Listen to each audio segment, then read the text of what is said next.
Bonjour, alors aujourd'hui on va parler des disques de Gershgorin.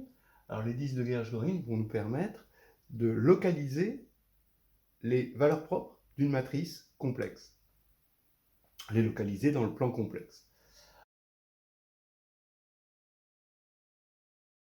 Donc j'attaque tout de suite avec le théorème qui est assez simple à démontrer, vraiment élémentaire.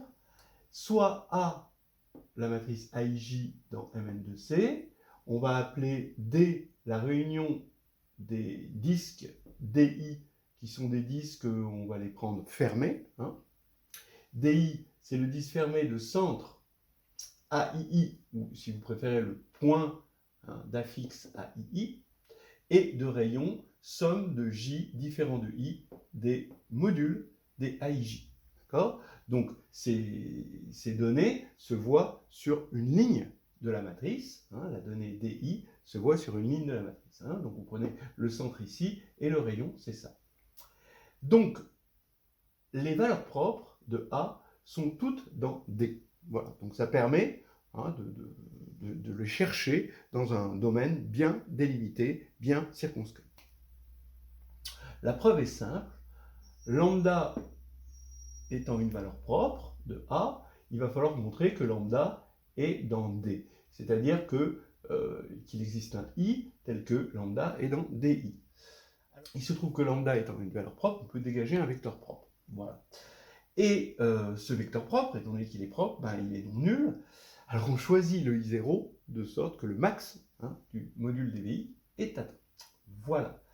Maintenant, j'écris AV égale lambda V, et je vais regarder cette égalité juste sur la ligne I0. Donc ça va me donner évidemment AI01 V1 plus, bon là, AI0 I0 VI0 plus AI0N Vn égale lambda VI0. Voilà. Et bien maintenant, bon, c'est vraiment évident, je passe lui de ce côté-là, d'accord, lui va aller là, je mets en facteur VI0, je divise par VI0, qui est non nul, ensuite je regarde le module, donc ce que j'ai ici, quand je vais prendre le module et que j'ai divisé par VI0, ça va être exactement ça, et de l'autre côté, je vais avoir une somme avec des VJ sur VI0, dont le module est inférieur à 1, puisque lui est maximum. Donc, j'ai plus qu'à appliquer l'inégalité triangulaire pour avoir cette inégalité. Là, j'ai bien les J différents de I0 parce que j'ai viré cette partie-là de l'autre côté. Et bon, voilà, j'ai cette inégalité, ce qui prouve que lambda est dans DI0 et donc est bien dans D. Voilà un théorème assez simple qui ne demande finalement que l'inégalité triangulaire, mais l'interprétation d'une valeur propre avec un vecteur propre. Bon, ça va, c'est quand même raisonnable comme difficulté. Alors, pensez quand même à des exemples, à des petits exemples simples. D'abord la matrice diagonale. La matrice diagonale, les disques, ça va être quoi? Ça va être des disques ici de centre AII et de rayon nul. D'accord? Bon, voilà, donc effectivement, les valeurs propres de la matrice diagonale, ce sont les AII, donc bon, là c'est précisément localisé. Les matrices triangulaires, alors là, les DI sont non nuls, parce que là c'est triangulaire, donc ça, a priori, c'est non nul, mais on voit bien que ça marche bien, c'est-à-dire qu'on a bien une localisation, puisque les valeurs propres sont les AII. Ici, on est dans le cadre où les valeurs propres sont exactement les centres des disques, ici, de Gershgorin. Bien. On peut regarder pour la matrice compagnon. Alors, c'est toujours la même mécanique. On part d'un polynôme unitaire de degré n, d'accord ? Et on va avoir des renseignements sur ces racines, parce que ces racines sont les valeurs propres de la matrice compagnon. Et là, on va tomber finalement si on regarde bien, si on applique le disque de Gers-de-Ring, on va tomber sur ce qu'on appelle la borne de Cauchy. Voilà. Bon, je vous laisse regarder ça. C'est des exemples élémentaires qu'on peut faire tout seul à la main. Un petit corollaire à ce théorème pour l'instant, eh bien, on obtient un critère d'inversibilité qui est pas cher. Si, quel que soit I, la somme des modules de AIJ, J différent de I, est strictement inférieure à AI, alors A est inversible. Ben oui. Pourquoi? Ben puisque quand on va, voilà AII, d'accord? Et pour tout I, vous voyez que le rayon ici du disque de Gers-de-Ring, qui est là, est strictement inférieur à AII. Donc ça veut dire que 0 est à l'extérieur du disque pour tous les disques. Donc 0 n'est pas valeur propre. Et 0 n'étant pas valeur propre, ben ça veut dire que A est inversible. Voilà, c'est simple comme bonjour. Alors maintenant, ben voilà, on va faire notre petite cuisine. On a nos disques de Gers-de-Ring et on va y rajouter des ingrédients supplémentaires. Le hachis, bien sûr, et le parmentier. Alors, premier ingrédient, la dualité, et puis ensuite, deuxième ingrédient, la continuité. un brin d'humour ne fait jamais de mal. Donc, on va voir ce qui se passe par dualité, et ensuite, plus important, on va voir ce qui se passe par continuité. Hein. Et ça va nous apporter un renforcement des théorèmes. Et de nouveaux critères, hein, évidemment. Alors, extension par dualité, c'est très facile. On va regarder des étoiles, c'est-à-dire on remplace finalement, là la dualité directement dans la matrice, c'est juste de remplacer les lignes par des colonnes, ce qui correspond quand même à quelque chose de profond, parce que derrière c'est la dualité, la transposée d'un endomorphisme, c'est quelque chose d'assez profond. Mais bon, là c'est finalement tout bête, on remplace les lignes par les colonnes. Je vais appeler DJ étoile le disque fermé, hein, c'est toujours fermé, hein, voilà, hein, à cause de ça, de centre, le point d'affixe AJJ, et de rayon, somme cette fois-ci de I différent de J, de module de AIJ. Donc maintenant, on regarde colonne par colonne, hein, quelque chose qu'on voit colonne par colonne, et je vais appeler D étoile la réunion de ces disques fermés. Eh bien, le spectre de A, il se trouve qu'il est égal au spectre de A transposé, ça c'est bien connu, mais le spectre de A transposé, ces disques de Gers-de-Ring, c'est exactement ce disque-là. Donc ça veut dire que spectre de A est inclus dans D étoile. Donc comme il était inclus dans D, ça veut dire qu'on a précisé un peu, hein, on a localisé encore mieux les valeurs propres, puisque le spectre de A est inclus dans D inter D étoile. Donc voilà, c'est une première approche, elle est élémentaire. Maintenant, on va passer à un niveau au-dessus en mettant de la continuité dans la machine. Alors, ça y est, on va attaquer donc la version topologique des disques de Gers-de-Ring. Alors, d'abord, on va attaquer avec le bon outil, hein, et c'est quelque chose qu'on a prouvé précédemment, en quelque sorte. Ça se pense comme ça, le spectre dépend continuellement de la matrice. C'est des matrices dans C. Hein, et en fait, on en a eu une version séquentielle, c'est-à-dire que si on a une suite AK qui tend vers A, alors en fixant un ordre sur les valeurs propres de A, donc lambda 1 jusqu'à lambda n, on peut, pour tout cas, fixer un ordre sur les valeurs propres de AK, de sorte à ce que la suite des valeurs propres de AK tende vers la suite des valeurs propres de A. Voilà l'interprétation qu'on a faite de la continuité, et c'est ce qu'on a prouvé à moindre frais. Hein, parce que si on voulait un peu plus, là, ça aurait été un petit peu plus compliqué, il aurait fallu de la topologie quotient. Alors, bien sûr, une précision très importante pour ceux qui n'auraient pas de hachoir électrique, bien manipuler, bien sûr, le hachoir à main. Alors, partons à l'attaque de Gers-de-Ring topologique à l'aide de cet outil-là. Qui se manipule comme ceci, n'est-ce pas? D'abord, qu'est-ce que c'est que Gers-de-Ring topologique? Ça part d'un constat. Voilà, on est en dimension 6, donc vous avez 6 disques de Gers-de-Ring, on est dans le plan. Voilà un disque de Gers-de-Ring qui est tout seul, un disque ici qui est à l'intérieur d'un autre disque, et ici j'ai mis 3 disques qui s'intersectaient. Bon. Alors qu'est-ce qu'on se dit? Voilà une matrice A, voilà ces disques de Gersh-Göring, il y a exactement, bon, la matrice est 6, 6, d'accord?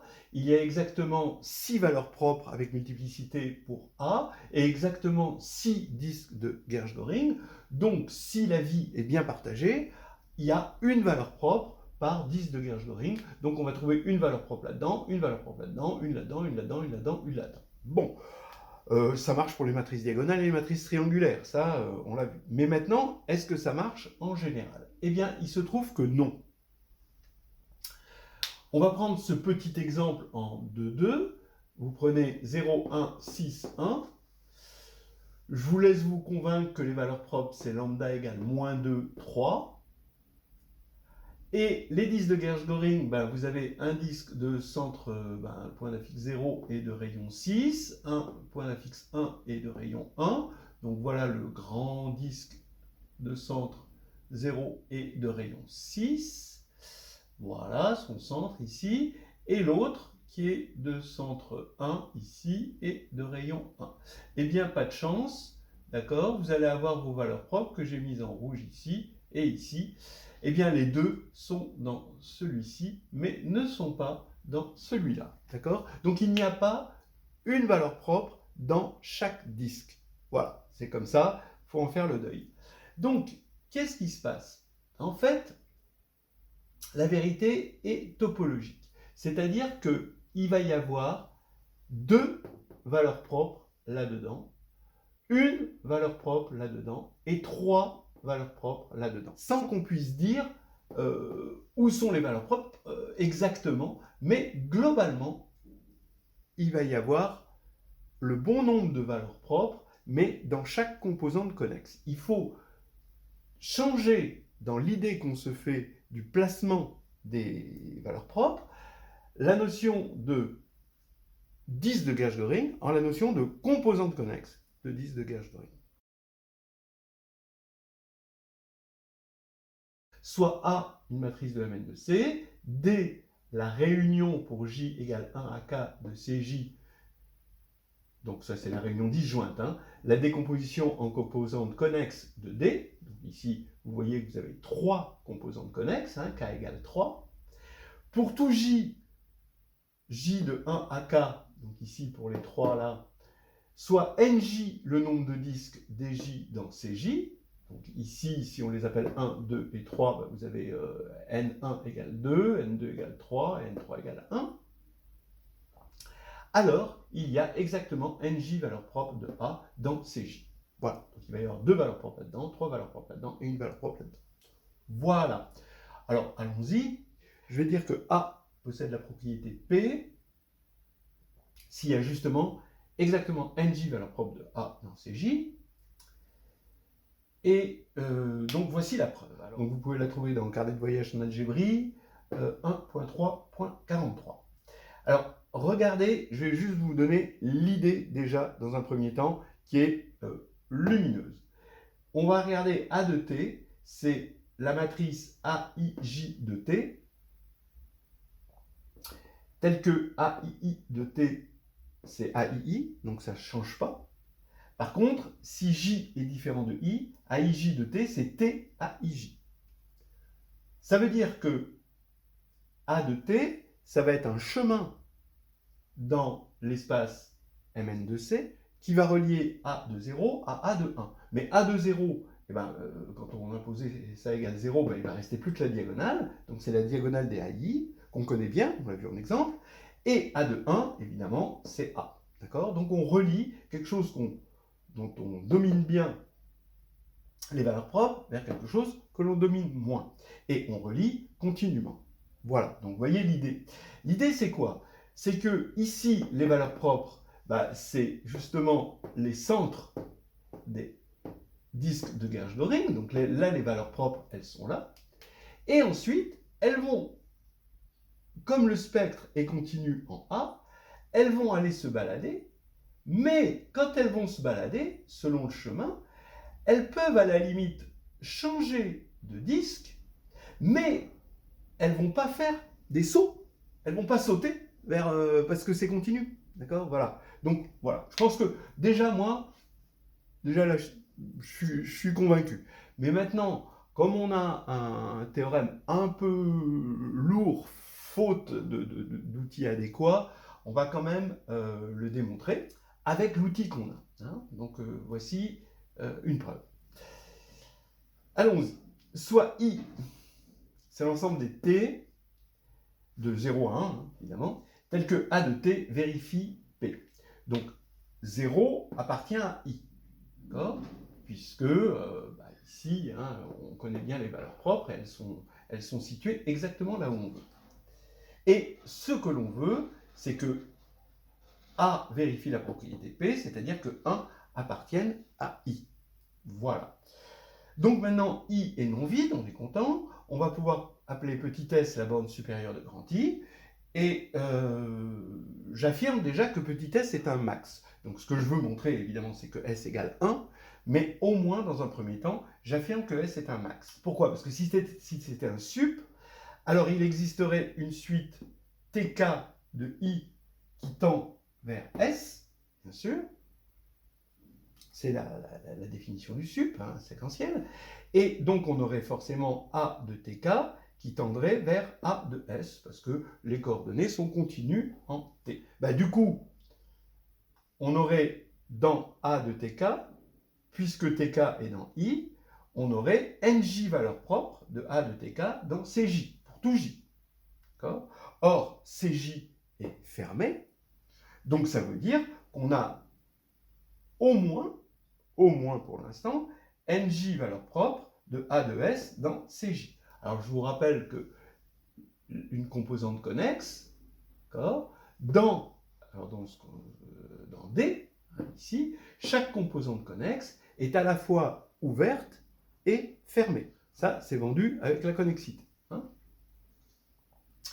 Donc là, on vient de se servir du fait que CJ était fermé. Et maintenant, comme il y a au moins NJ valeurs propres dans CJ pour tout J, et que la somme des NJ, c'est égal à N, c'est-à-dire le nombre total de valeurs propres, et bien vous comprenez qu'il y a exactement NJ valeurs propres dans CJ pour tout J. Donc, on a montré que S était dans I, et donc finalement que S est un max. Alors maintenant, montrons que ce max S est égal à 1. Et on suppose par l'absurde que S est strictement plus petit que 1. Ça veut dire qu'on va avoir S plus 1 sur K, alors à condition évidemment que S plus 1 sur K soit inférieur à 1, c'est-à-dire K supérieur à 1 sur 1 moins S. Eh bien ça va être une suite de 0, 1, d'après cette condition, moins I, puisque le max c'est S, qui tend vers S, évidemment. D'accord? Donc, puisque cette suite tend vers S, on a A de S plus 1 sur K tend vers A de S. D'accord? Ça, c'est clair. Maintenant, on va utiliser le fait que CJ est ouvert. Oui, CJ est une composante connexe, donc c'est à la fois ouvert et fermé. Tout à l'heure, on s'est servi du fait que CJ était fermé. Là, maintenant, on va se servir du fait que c'est ouvert. Eh bien, comme CJ est ouvert, ici, pour chaque on a ordonné hein, les valeurs propres de A de S, d'accord? Et pour chaque rang, ici, on va choisir la valeur propre qui est à ce rang, puisqu'on l'a ordonné, A de S, et on va avoir, puisqu'on a réordonné ici les suites de valeurs propres pour chaque cas, on va avoir une suite hein, de valeurs propres qui va tendre ici vers la valeur propre qui a été choisie de A de S, d'accord? Et vu que la limite est égale à cette valeur propre-là, alors pour tout ouvert, je peux trouver un rang à partir duquel je mets toutes mes valeurs propres choisies ici sont dans l'ouvert. Donc comme CJ est ouvert, à partir d'un certain rang, il va y avoir toutes les valeurs propres dans cet ouvert, donc dans CJ. Voilà.